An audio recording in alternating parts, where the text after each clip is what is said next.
Welcome to the Reviews Without Remorse podcast with Joe and Dave. Be warned, the discussions in this podcast may contain detailed spoilers. For spoiler-free reviews of newly released films, be sure to check out our show on our YouTube channel. Enter at your own risk and enjoy the show. Whatever the mistake, editing, writing, acting, Reviews Without Remorse knows there's good inside you. I'm David. With me is Joe. This is episode 122, and in this show we will discuss Dr. Sleep, a sequel to The Shining, has a trailer. What was a joke in the Teen Titans Go movie is now reality. Pennyworth, the Epix TV series about a young Alfred, also has a trailer. And then, General Zod comes to Earth first, as Joe and I review the ambitious Brightburn. How are you today, sir? I am good, and I am actually kind of glad now that I dropped the ball and forgot I was hosting this week, because that was a very nice intro. Thank you, my friend. Anytime. So, yes, this is, well, let's just get right to it. Let's get to it. You're magic, like me.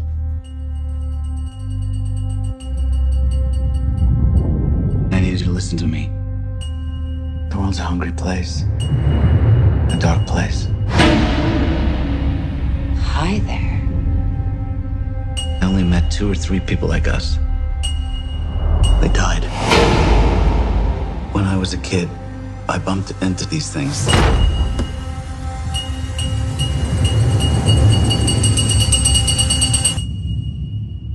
I don't know about magic. I always called it The Shining. Okay, so the story goes that back in 2008, Stephen King did a survey on his website offering 2 stories that he wanted to work on next, 2 novels he was going to work on next. One was, I don't even remember what the one was, but the other was a sequel to The Shining. Basically, what happened to Danny Torrance after the events of The Shining. And overwhelmingly, shockingly, everybody wanted to find out what happened to Danny Torrance after The Shining. This is Dr. Sleep. Now, I have read the novel, so I have a little inside baseball here. The book I felt was good. I really enjoyed the book, and I felt it was a natural progression for the character to go. And the novel decided that it couldn't outscare the Shining, so it went in a different direction to continue the story. The way I like it, when people ask me, it's kind of like Aliens, James Cameron's sequel to Alien. He knew he couldn't outscare the audience, so he just went off in a different direction. And I think King was wise enough to realize that he wasn't going to top what The Shining did, so he decided to go somewhere else. Which is fine. There's nothing wrong with that. Now, the thing, as I'm watching the trailer, the first thing that I notice is there is a lot of kind of flashbacks to the Shining movie, which Stephen King himself has said he is not a fan of. And this is going to be an interesting movie for me because, on the one hand, the one key plot factor in Dr. Sleep is about the alcoholism of Jack Torrance and the eventual alcoholism of Dan Torrance. It's kind of a big plot point, which in the first Shining movie, they kind of glossed over, but didn't really, go too deeply into. So I'm not 100% sure how they're going to kind of make it work in the best of both worlds. That said, I thought it was a capable trailer to kind of excite the fans of The Shining into wanting to see it. But having some inside baseball, I kind of feel like they're being a little bit manipulative with the audience and setting expectations badly. And as much as I like Ewan McGregor, and I kind of feel like he does have a very Jack Nicholson partial look to him, his weird, was that a New England accent? Was that a Colorado accent? I couldn't quite couldn't quite place what it was he was trying to do. And this is a good actor. I'm not complaining about him as an actor. I just feel like maybe the choice here wasn't all that good.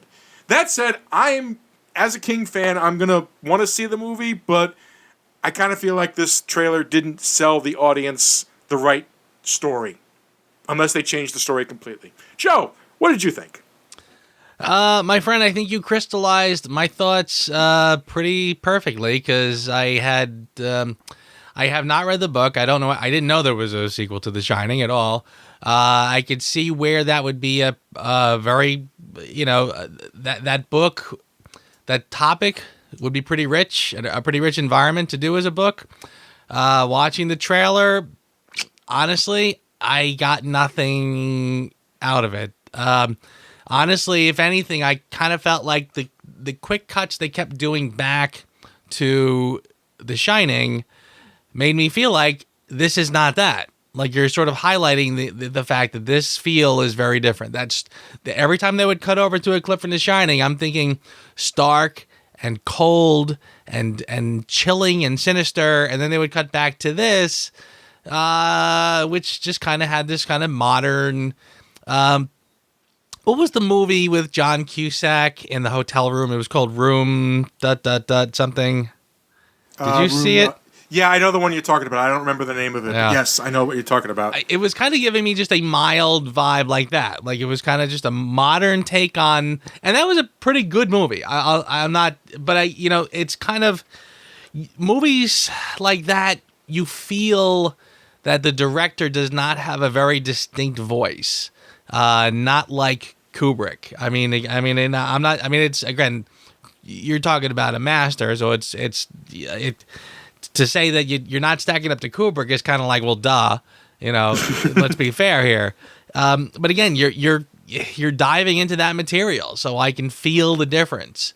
So this, again, like there's a shot where the room tilts sideways and he sort of slides into the red rum on the wall. The blackboard, yeah. Yeah, and I'm kind of like, yeah, that's just a real, very easy, typical little way to convey something. But again, Kubrick would have never gone for something so basic and simple as that. Yeah, I don't know. You're dabbling in the field of masters here, and it's I don't know, not getting it. I don't think they're really kind of getting it, and I might see it. If it gets close and we decide we want to discuss it, but I wouldn't run out to see it based on this. It is being written and directed by Mike Flanagan. Now, he has a very interesting resume. He's been a very horror movie-esque director and editor. He wrote and directed Gerald's Game for Netflix, which is another Stephen King novel. And he is the creator and writer of the miniseries The Haunting of Hill House. And he also directed a majority of the episodes. So the guy's got chops. I don't know if you've seen The Haunting of Hill House. I enjoyed it as a series. I have not. I've heard good things, though. Yes. I suggest you check it out at some point. But yes, I feel like the guy has the capability. I'm not 100% sure if this is going to work or not. It could go either way at this point. But I do feel referencing The Shining is a huge mistake. I mean, I understand why they want to reference it. Yeah. I understand why they want to reference it. I mean, The Shining is a great movie. It is a terrible translation of Stephen King's book. I'll be the first to say that. And that's okay. It's its own thing. And to try to ride that coattails, that's a huge risk. And I feel like it wasn't Flanagan's intention to ride that coattail. I feel like he was still trying to respect but not surpass the original. But I feel like marketing decided, no, we got to make it clear that this is a sequel to The Shining. Yeah, and they did. And again, like I said, you did crystallize it perfectly by saying that the book did not try to follow immediately in the footsteps of The Shining. They tried to do something a little different, and that is what the film is giving me. But what it is giving me, nothing about it is grabbing me. And by the way, you also mentioned the accent. I did the same thing. I couldn't even tell if he was even doing an accent. And I thought it was like an very odd choice for him as like, I mean, of a lot of people could have done the Danny Torrance role. Ewan McGregor would not have been my first choice by a long shot. Like you said, good actor. I just don't see him as Danny Torrance. Well, we'll see where they go with it. I'm definitely going to go see it. Whether we cover it or not is another angle, but yep, we'll see.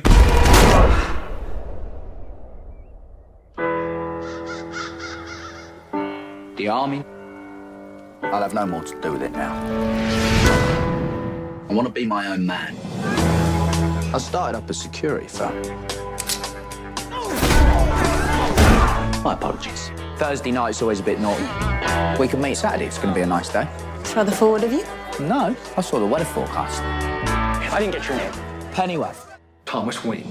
I have. Okay, so now I'm going to be editing this episode, and there is a part of me that I still don't know yet. I'll know once I'm actually editing the episode. I don't know if I should actually include clips from the trailer for Pennyworth, or if I should just include that phony trailer that they played for the Teen Titans Go movie. It's interchangeable. Yeah. I'm just going to sum it up like this. Crapfest! Really? Oh, yeah. I have no interest. I really, really have no interest. It took a long time for me to finally let go of my Batman snobbery to enjoy Gotham. And, you know, Gotham turned out to be pretty okay. I was okay with it. It went a little nutty, but that's okay. I was able to deal with it and just, you know, say, okay, it's just a it's just, you know, it's an Elseworlds thing, and that's fine. That's fine. But there is nothing in this that I found compelling personally. You know, just me, but I didn't feel it. I wasn't feeling this at all. See, that's interesting because I thought it did look pretty interesting. I thought it looked very promising. I thought it was had a lot of punch, you know, and I was sort of impressed with. I thought it was kind of ballsy, frankly. I thought there were moments that, you know, got pretty intense, pretty, you know, not overly violent, but violent enough for just a regular TV show that could have just kind of said, hey, look, Batman's butler, and let's have a lot of little fan servicey things kind of pointing towards how this is going to end up being connected to Batman somehow. I almost felt like this was kind of reminding me slightly of the Joker in the respect of, like, when I watched the Joker trailer, I said, looks interesting, but I do not see any connection to Batman whatsoever. I wish they called it something else. This is kind of almost in the same vein where I feel like, I don't see that they're trying to connect this necessarily to the world of Batman, although I do see where it could, like, let's say they do 10 seasons of this, I could sort of see how it could kind of come into play or whatever. But yeah, I thought it looked reasonably interesting, frankly. So, you know. All right. Well, hey, check it out. You've been saying, oh, we don't disagree enough. There it is. Yeah. No, I understand you. I just kind of feel like it's just not really a subject matter I'm personally curious about. Here's the thing. When they kind of revealed the origin of Wolverine in Marvel Comics, I hated that. Yeah. I really did not like the fact that they tried to fill in his backstory and stuff like that. I liked that his life was a mystery, that at some point he just lost his memory and has no idea where he's coming from, and you get these little hints and allegations as his life goes along. And I kind of feel that way about Alfred, that his origin, you know, you get enough. Okay, he was former SAS. He's got medical training. He's done acting. This is fine. There's nothing wrong with that. I don't see the need to, I don't need to necessarily know how the sausage is made to enjoy the sausage. In fact, sometimes knowing how the sausage is made can ruin sausage. Yeah. Well, you know, it's interesting because we are living in the world of these prequels, and a lot of times you kind of go, uh-oh. I kind of find that this one, like, for example, Solo. As soon as everybody said Solo, you kind of went, oh, no. And I was one of them. And with good reason, yeah. This one, I kind of find it's so disconnected that it almost serves as its own thing. And I felt like, again, I'm watching this not thinking so much that this is Alfred Pennyworth, that this is sort of its own animal. And I just sort of, watched it based on its own merit. and said, okay, like, I mean, if it was called something else, this would get my attention. And again, it like I said, it is disconnected enough that it would take 10 seasons or something or other to draw, a connection. I don't know. I kind of felt like this was fairly reasonable to say, yeah, why not? Let's try that and see how it goes. Again, I don't want. I get what you're saying. I get the concern. And again, these prequel things, backstory stuff, it can get, pretty tiresome and tedious, and it runs the risk of just being kind of obnoxious fan service. But again, I thought this on its own merit, it looked interesting enough, so I would be willing to give it a shot. All right, well, we'll see. Well, you know what? I'll watch it with you just to be able to have something to talk about with it.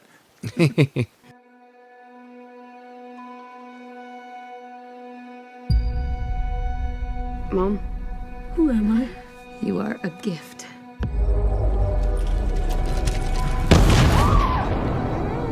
We believe that you came here for a reason.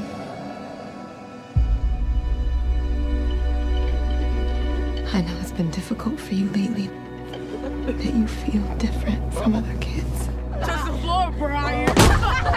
You are different. Caitlin, get my hand up. He's a creep. Help him up. What are you doing? What if a child from another world crash landed on Earth, but instead of becoming a hero to mankind, he proved to be something far more sinister? Written by Brian Gunn and Mark Gunn, directed by David Yarovesky, Brightburn. Wasted potential. Yeah, that about sums it up, doesn't it? Good night, folks. If anybody doesn't want to stick around for spoilers, there's your review. Wasted potential. Yeah. Yes, like you said, this is the pre-spoiler stuff, so yeah. It's just Goodbye. It made me angry because here I was watching, like, there were moments that I thought were really clever and I enjoyed, and they were completely undercut by what I can only imagine is some edict by somebody to make the movie into an hour and 30 minutes. This is a movie that this is like you opened a really good bottle of wine, but you didn't follow the edict of letting it breathe. You just opened the bottle of wine and you drank it, and it's like, okay, and it wasn't terrible, but you lost so much flavor by rushing and not giving this story a chance to really find itself. Do you know what I found the most disappointing about this movie, on top of, the editing and everything like that? Mm-hmm. The wasted potential of the kid who's the lead. He was outstanding. True. Yes, he was very good. He was a very good choice for this part. His name is Jackson A. Dunn. I want to point him out. He plays the part of Brandon Breyer. Oh, by the way, do you know what else he's done? His other role was, you remember in Endgame, where for a second Scott Lang becomes a kid? He played the kid. Oh, yes. Okay. Yeah. Oh my God. That's funny. But he was really, really good. And like, most kids that age, it's like you're trying to play the anger and the disappointment and stuff like that. He just played it so good. We're in spoiler territory, so I'm just going to come right out and say it.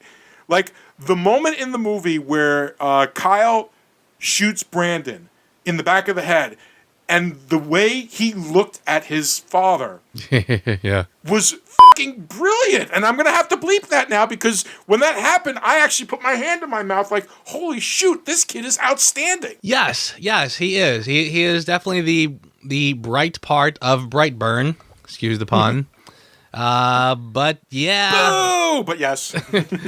But that's not the problem. The problem is the story. And the story, like, I mean, seriously, I probably have never seen such a clearer example of wasted potential, because, again, the whole premise, they never really played with it. They more or less right out of the gate. I was really surprised by this. I mean, they very quickly do the idea that you see like a meteor crash land and they find a child, and then they do this very quick little montage of him growing up. Mm-hmm. And I remember kind of thinking like, but guys, you're skipping parts. You're skipping parts. What about like the scene where he takes a fork and he squishes it and he bends it or something or other, or where he takes his bicycle and he bends it into a pretzel? Whoops. Like something where he's, you know, like you realize, oh my goodness, this kid is not normal. He's got powers, whatever. They kind of didn't do any of that. And he just grows up to be like a 12, 13-year-old boy or so. Yeah, he was like 12 years old, supposed to be, yeah. And kind of almost from the get-go, the movie starts in with the dun-dun. Like it everything, it's shot very creepy. It's meant to be creepy. It just starts off like this is a horror movie. Like at no point did they tease you with the idea that, you know, our son is somebody special. He's going to grow up to be Superman. He's the savior of the world. Everything is great. Really not at all. I mean, there are moments of dialogue when like the parents will just say something like, you're special. Yes, you're special. You're a gift. You know, we wanted a child and you're a gift. But the tone of the film never follows that. The tone of the film always said, this is a problem. Something's not right here. This is, again, dun dun. Everything was just gloomy and dark. And so again, the whole pitch that happened in an office someplace. We're going to do Superman, but what if Superman was bad? Cool. Let's go with that. But again, they never toyed with that. He was basically a bad seed from the get-go, practically. I mean, you knew something was off. So right. It was you just waited for it to play out. So there was no twist. There was nothing interesting. There was you just watched it happen. That's all. So yeah, just what a flat execution. See, now I understand that there are people out there that fall into the idea that sometimes a kid is a bad seed, which is fine. But the thing is like leading up to it, there's really no indication that this is the direction that he's going in. You know, he seems like a relatively normal kid growing up. He seems like a pretty normal kid, and all of a sudden, the night of his powers is when everything suddenly changes. And the night when he's like pulling on the place where they have the spaceship hidden, that's when his whole like attitude changes. Like he suddenly becomes like puberty has just hit. Is the symbolism that they were trying to go with, right? But they didn't. But they didn't really they didn't earn that. They didn't really earn enough time with the kid for me to feel sympathetic towards what he's feeling, and when the big switch happens and everything like that, it just didn't feel like if this kid was naturally a bad seed, you know, and there had been indications of that leading up to the point before he gets his powers, that would have been compelling. That, you know, with the parent trying to do their best and everything like that, trying to work it out. And then all of a sudden, on top of that, it's like, oh, you hit puberty? Here's your powers, kid. Oh, yeah, that's a great thing to put on top of a bad seed, kid. But right. up until that point, there's no real showing of that. For the most part, it looks like the parents are decent people. It's not even like they do this thing at one point where the mother is where she's like trying to shield herself from the idea that the kid could possibly be bad or anything like that. Right. Until it's like right in her face, and then she's like, "Oh my God," and you know, and reacting and so on and so forth, yes. Which is fine. That's a great way to go, but it's not earned in any respect. You have this movie filled with some really good actors and a great idea, and you can tell that each of the performances really are like trying. Everybody is trying. I swear to you, I feel like there is a movie in here that got gutted. I feel like there's like 30 minutes missing from this movie. Yeah. Yes, I agree with that wholeheartedly. It does feel that way. It feels like... this is one of those... I would be curious to find out if that is the case, if there was a better script somewhere that fell victim to the studio and editing. Yeah, it really does feel like it starts kind of like almost at the midway point, like you cut out the whole first third of the film. I'm willing to bet, yeah, there was probably something that alluded to the idea that this kid's gonna be great. He's gonna be Superman. He's gonna be something or other, and no, not at all. He's just a twisted, screwed up kid. Yeah. I don't know. I'm struggling to think of more things to say about it because honestly, it just feels like you in the first few minutes you can feel that they blew it. You know, it wasn't like it had like a long, you know, like a lot of films like will start out great. You know, like the first third is great, first half is great, and then something kind of goes wrong and it goes off track. You knew going into this almost from the beginning that they missed it early on. And we're already kind of going down the wrong track. So the really, you know, even that sense of potential that we had from the trailer. Or from Dark Phoenix, because there was a couple of moments in the early part of Dark Phoenix where I kind of felt hopeful, but it just kind of went away for me. Sure. Yeah. But you're right. Here, you really don't get it. You again, it already, it gets sidetracked very quickly. And I think I said something even speaking of Dark Phoenix, I said something last week about, you know, a lot of times I'll watch a film and I'll say, you know, just one more pass, one more draft in the right, you know, one more writer. If they just kind of gave it some polish, you could have worked out some bugs and you could have had something really great. But like last week I said, yeah, it felt like they kind of started out with the wrong story and just kind of did the best they could with it. Here I feel kind of similarly where it, again, it's almost like somebody had this great pitch, this really great idea, you know, for a story, and then they handed it off to somebody who just didn't get it, you know, did not get why that is so interesting, what potential you could actually have with a story like that. So they never tease us with the idea that this kid could be great. He always just kind of comes off a little screwy, you know, he's a little screwy Louie from the get-go. I mean, seriously, that when he, like you said, they do sort of allude the idea that puberty kicks in and that kickstarts his powers, which I kind of find a little weird. I mean, I think they did say something along the lines of like, did you ever notice he never bled? Did you ever notice he never got sick or such and such? It's kind of like Unbreakable, you know? Yeah. And, you know, and I thought, okay, but yeah, it's a little late in the game to be throwing out that little conversation. I mean, seriously, the first inkling is that when he gets his powers, the spaceship kind of calls him and he just sort of freaks out and he's sort of hypnotized and he walks out to the barn and you see him again. I mean, like total horror movie fashion, like just spazzing out on the thing, trying to get the door open. Right. So again, like you instantly get it. This is a horror movie. So what's left at that point? There's no surprise. It's I get it. The kid's going to be a weirdo.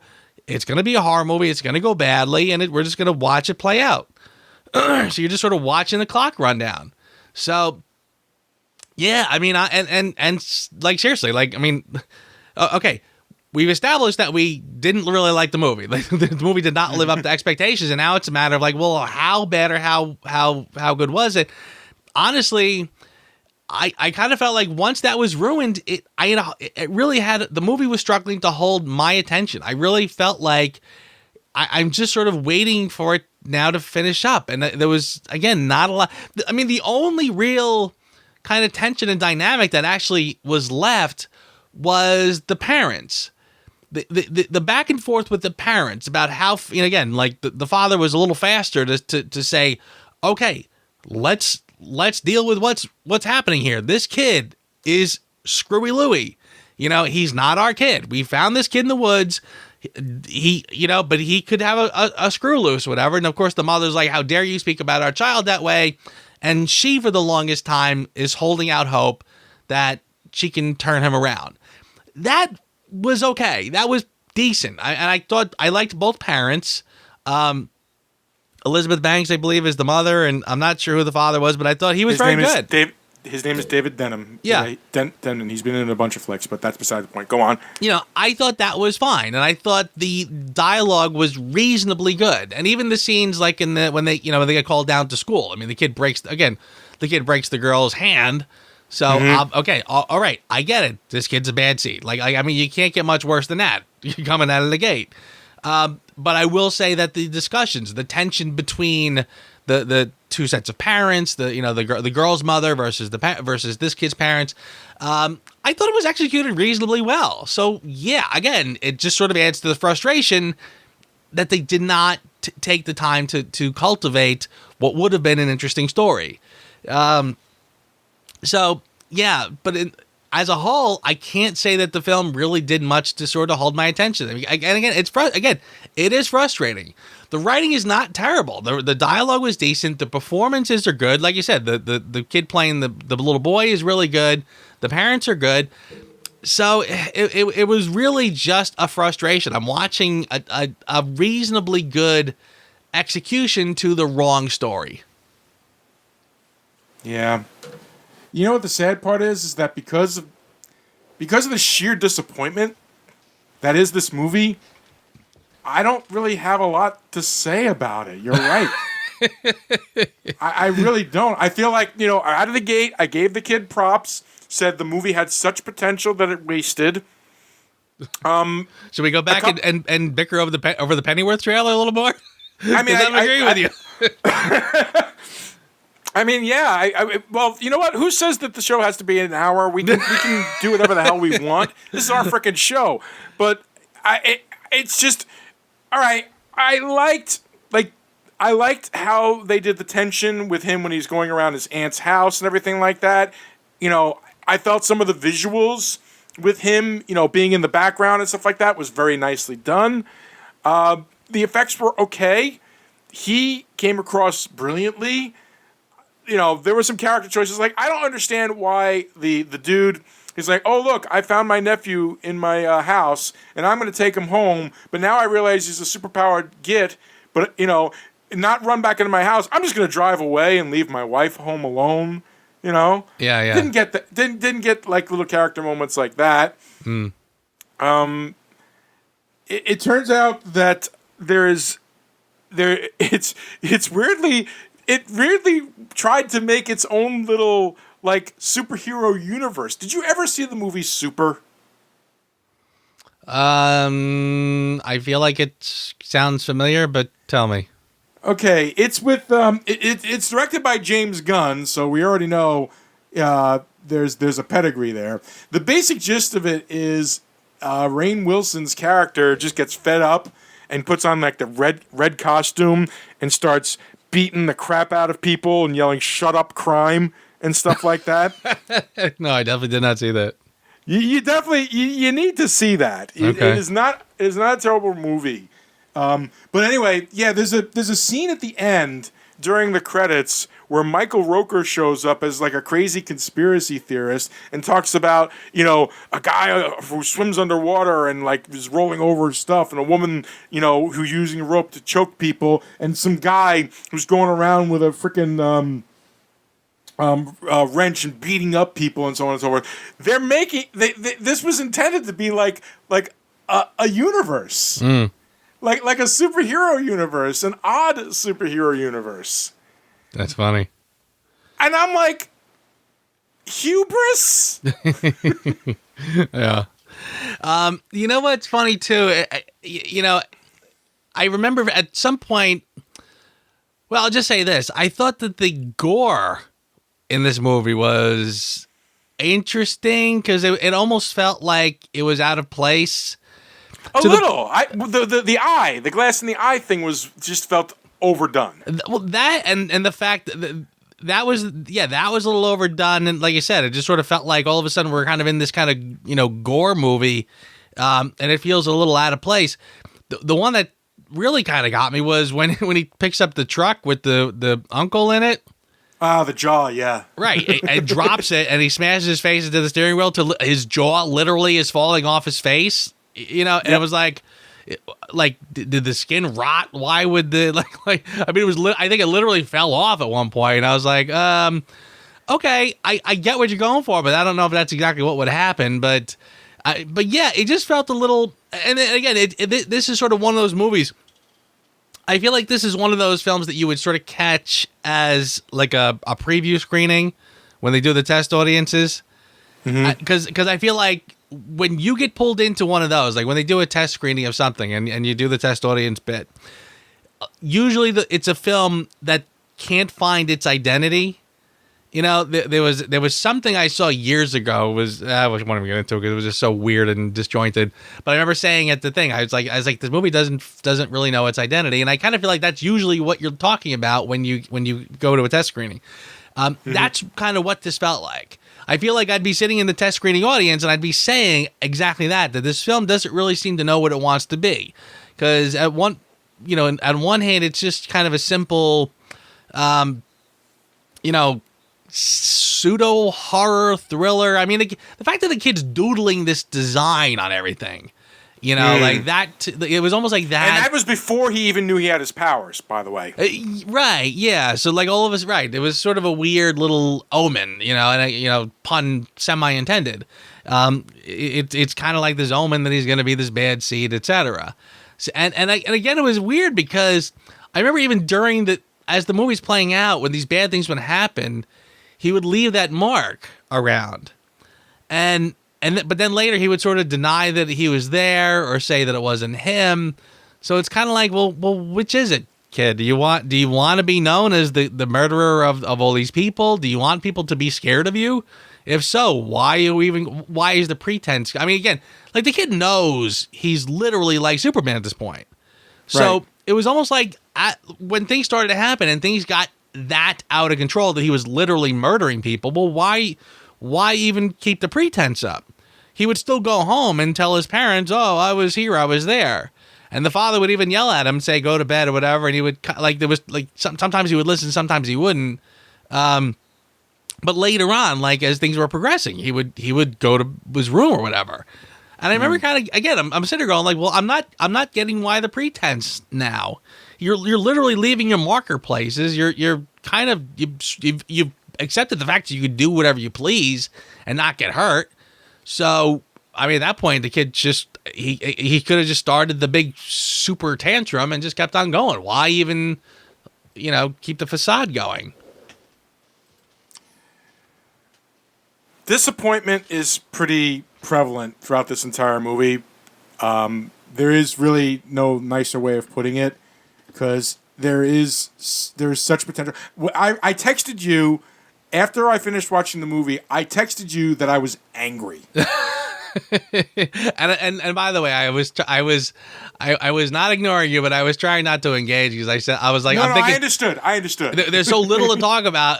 I didn't want to really spout out what little we had. So, but yeah, I get you. Because again, it almost feels like this is sort of a story that, like as much as we're sort of giving it credit, saying that the idea had potential. Honestly, I feel like this is an idea that's probably been batted around for decades. And somebody finally went. We're in the middle of a freaking superhero renaissance right now. It's the perfect time to do a movie like this. Exactly right. I mean, this seriously deconstructing superheroes. Well, here is a great way to do that and just go full blown, terror. See, again, it's weird because It's one of those movies that, again, going back to what I said about the identity crisis, it's trying to sort of conform to a certain genre.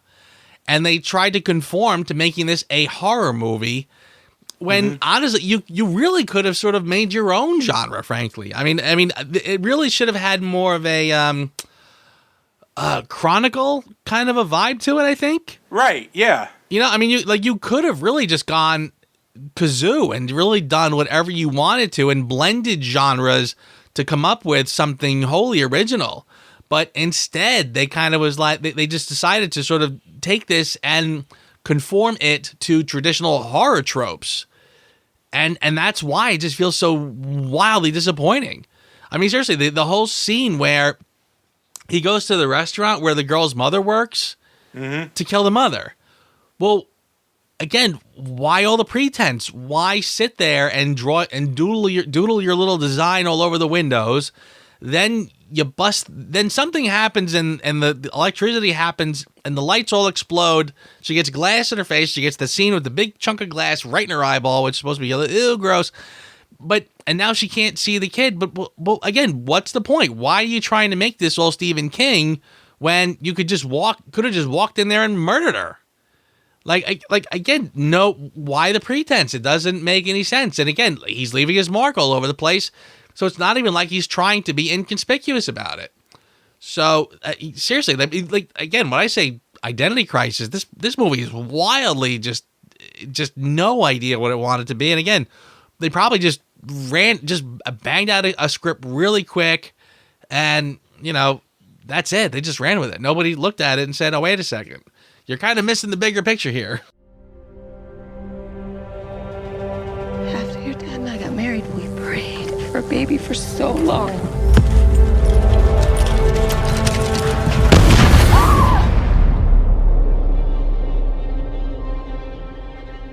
One night, someone listened.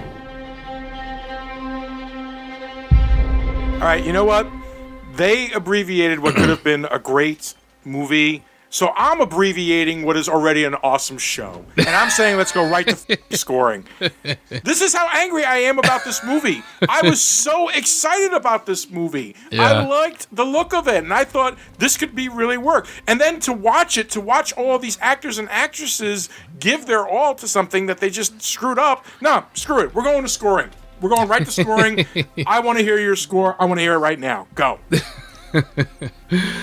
Yeah. I'll leave you. I won't leave you in suspense. I'm gonna give it a 3, and that might even be a little generous. It could really be more of a 2. Again, it is definitely not worth your time. I mean, not even. Sometimes like a movie will be not good, but just not a terrible waste of 2 hours. But this is just a terrible waste of 2 hours. It really should be a 2, frankly. I think even the 3 is pretty generous because, again, there's really nothing happening at the end of the day. But I will say, again, the performances are competent. I've seen worse scripts than this. I don't find the writing and the dialogue. I mean, sometimes when you see a bad horror movie, the dialogue is just so wildly terrible that it's almost funny. Again, this was something that was reasonably competent, and I will give it to James Gunn. What's his name again? It's James Gunn's brother, isn't it? Brian and Mark Gunn, I believe their names are. There you go. So again, you see the seeds of potential here, but just so floundered. So I'll leave it as a 3, just to sort of, again, I will try to give it to the actors, the actresses, the writing, the dialogue specifically is okay. I'm not saying it's great. I'm just saying it's okay. So, I've seen worse, but boy, this really could have been something special. So there's my 3. Joe, I'm not 100% sure if I ever confessed this to you. I never really was into going to strip clubs. And the reason being is the first time you go to a strip club, it's kind of interesting and exciting because it's brand new and so on and so forth. But on a long enough timeline, you kind of realize, okay, I'm basically going someplace to pay somebody to tease me. So the way I wound up justifying it to myself in the end was, well, you know what? There's a camaraderie. There's going there, experiencing it with your friends, having a couple of drinks, yada, yada, yada. That's the way I kind of looked at it. I didn't look at it anything further like that. This movie reminded me so much of the strip club going experience, where you think it's going to be this great thing, but it turns out it's just okay. And even though there's a pretty girl, there that dancing, the bottom line is she's just trying to sell her wares, and that's fine. There's nothing wrong with that. I am not judging anybody that goes to a strip club or anything like that. To me, it is just a boring experience and a waste of money. Similar here. I was very excited about this movie, and the 3 that I'm giving it is totally deserved.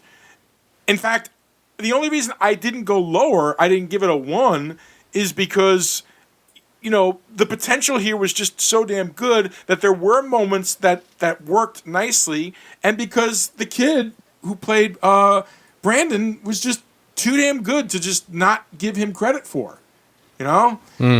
So yeah, 3 is what it is. 3 is what it deserves. I will not be going to your club anymore. I am not going to the champagne room. As Chris Rock once said, there's no sex in the champagne room. And in this movie, there is just no substance. So it's the cinematic equivalent of chafing against your zipper all night. I'm with you there. And here I thought I was putting it eloquently, and there you go, and just you ran with it perfectly. Who asked you? Let's see. Who asked me? I'm trying to, yeah. I didn't have anything specifically as the worst part of it. Maybe I'll just go with the jaw falling off the guy's face because again, I like I said, I really just kind of was like, all right, you guys just went all Walking Dead all of a sudden, and I'm like, I'm not really buying that. He didn't even fall that far, frankly. I kind of was like, yeah, I'll give it that because again, I feel like not only is it an odd. Like the actual effect itself, the actual jaw coming loose and falling off. Not only did that just seem like that's not what would happen, but it really was the moment where I realized that this film is sorely lacking any identity. So I'll give it that one. That works. For me, character development. You had some interesting characters. There was no arc for any of them. You know, what the idea of watching Brandon go from being this quiet, shy kid to General Zod fascinated me and was the reason why I really wanted to review this movie and kind of insisted that it be put on the calendar. We didn't get that. We didn't get anything close to that. The kid may have acted his butt off and made himself seem semi-sympathetic and sinister in a brilliant way, which I really appreciated from the kid, but you didn't earn any of those beats. You had one moment that was earned throughout the entire movie, and it happened so late in the game that by that point you've lost interest. And that was when the father shot Brandon. That was it. That was the one arc moment that was deserved, and the kid acted the ever-living hell out of it. So, such wasted potential. A good characterizations in this movie could have saved it. Could have given you something. Because I feel like you had some decent characters here, but you gave them nothing to do. Yeah. That's absolutely true. I can't argue with that there. And how about for your consideration? Anything, my friend? Oh, for God's sakes, you know what it's going to be. Well, go ahead. Mr. Jackson A. Dunn, I hope you have a beautiful and long career ahead of you. You went above and beyond the material you were given. You impressed the ever-living hell out of me, and I want to see more of you, kid. Nicely done. Mine might be a minor surprise, but probably not in context when I tell you that my costume commander self actually thought that the actual costume that they that pseudo costume that they made for him was actually kind of an interesting choice. I thought the mask was really creepy and, really creepy and looked like something a kid would make out of a sheet and a shoelace or whatever. I mean, it was pretty kind of awful looking. And the fact that it was sort of blended with the cape, I kind of was like, all right, I can see that. I thought the design there was pretty well done for what it was supposed to be. So I'm going to give it that. Nicely done. You know what? I'll agree with that. I did find that costume. I actually, at one point, I was looking at it and thinking to myself, you know what? I'd love to dress like that for Halloween. And I bet you I'd creep the hell out of people with it. Yeah. Yeah. I mean, it's actually, seriously, I mean, it's a shame the movie's a suckfest because the costume as a quick, like, Halloween costume for somebody would actually be pretty good. Yeah. 100%. Oh, I'm sorry, Joe. I really had high hopes for this one. Yes. But that's all right. We are coming back after this with some pretty good stuff. Some very interesting discussions, which I'm looking forward to. Oh, yes. We've got a couple of things in the works. The next thing on the schedule is supposed to be X2, X-Men United. But we may have a little special treat out coming up. Not going to give too much away about that just yet. But yes, the next thing on the schedule is definitely X2 because we've got that. Then we've got Last Stand. Then we got Spider-Man. Then we got to do the 2 Wolverine movies. Then we got Once Upon a Time in Hollywood. I mean, we've got a full schedule for the next month. That is true. And then after that, we've got a couple of your favorite movies and a couple of my favorite movies. So we... the schedule's looking pretty good now that we got this little stink bomb out of the way. Yeah. Let's hope that Spider-Man and Once Upon a Time in Hollywood is okay.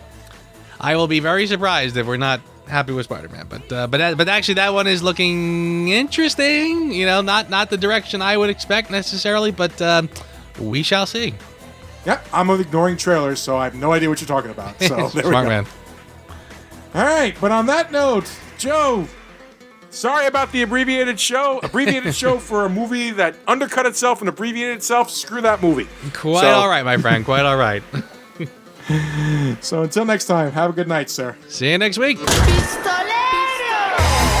Thanks for listening to the Reviews Without Remorse podcast with Joe and Dave. Join us here every Thursday for a new episode. And be sure to check out the Reviews Without Remorse channel on YouTube for spoiler-free reviews of new releases. If you enjoyed this podcast, please consider becoming a patron. You can find our page on patreon.com. As little as $1 a month goes a long way. All clips in this podcast are used for commentary and critique, and is considered fair use. No copyright infringement is intended. Coming this summer, from the shadows of Batman, It's happening? emerges a hero. They're finally going to make a movie about me! Alfred, the movie. The ultimate grime fighter. When the dust settles, only one man will be left dusting. Coming Broom. Don't worry, bruh. If Alfred got a movie, you must be next. Huh. Right. My movie must be slated for next summer. Coming next summer, a new hero will light up the night. Please be me, please be me, please be me, please be me! It's the Car. No, they did the car before you, bro. This is ridiculous! Batmobile, the movie. Coming Vroom. That actually does look pretty good. I do love the Batman's automobile. They must be saving the best for last then.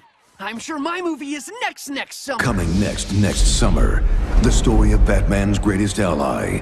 That's me! That must be me! And best friend in the whole wide world. Finally! Thank you for making a movie about... Utility Belt. What? The movie. You put things in it.